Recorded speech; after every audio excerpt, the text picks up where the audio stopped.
أعوذ بالله من الشيطان الرجيم بسم الله الرحمن الرحيم إن الحمد لله تعالى نحمده ونستعين به ونستغفره ونعوذ بالله تعالى من شرور أنفسنا وسيئات أعمالنا ما يهده الله تعالى فلا مضل له ومن يضلل فلا هادي له وأشهد أن لا إله إلا الله وحده لا شريك له وأشهد أن محمدا عبده ورسوله. I seek refuge in Allah against the accursed devil, in the name of Allah, the most gracious, the most merciful. All praise be to Allah, who we seek help and forgiveness, and who we seek refuge from evil within ourselves. He whom Allah guides, there is no one that can lead him astray, and him whom Allah leads him astray, there is no one that can guide him. I testify that there is no other God except Allah, and I testify that Prophet Muhammad sallallahu alaihi wasallam was his slave and messenger. Assalamu alaikum wa rahmatullahi wa barakatuhu. So the topic of this video is why Muslims cannot date. What is haram? Why is dating haram? No man is ever alone with a non-mahram woman, but the shaitan al-rajim is the third one present. Narrated by Al-Tirmidhi 2165, classed as Sahih by Al-Bani in Sahih, Al-Tirmidhi 1758. So what is the purpose of dating if you're not going to have sexual intercourse or anything? If you're not committing zina, what is the purpose of dating? What do you try to achieve with that? What does dating prevent, zina or make it more available? Just read Surah 17, Ayah 32. It says to do not even approach zina. So how are you going to date if you cannot even approach zina? What about lowering the gaze? If you cannot even look at her, how are you going to date her? How do you think you're going to date somebody if you cannot look at this person?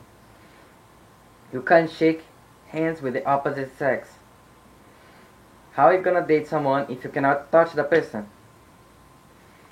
Zina is not only physical intercourse, but it's also we have eye zina. And if you cannot even stay alone with her, even if alone here, we cannot even talk to her, how are you going to date that person?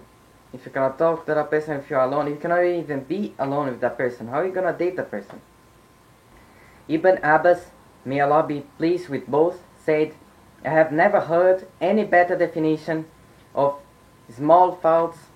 Al-Najm 53:32, that which Abu Huraira, may Allah be pleased with him, narrated from the Prophet sallallahu alaihi wasallam, Allah had decreed for every son of Adam his share of zina, and there is no way to escape from it.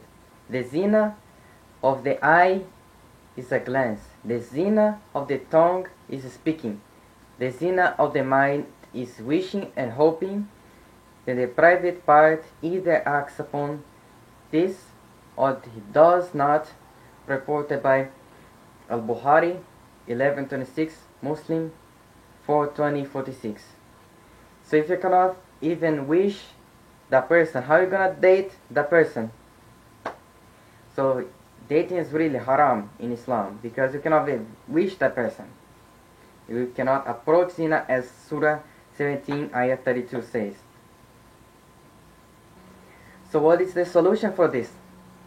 And for the controlling of the desire, there is in fact a hadith of Rasulullah sallallahu alaihi wasallam wherein he advised some young people to get married.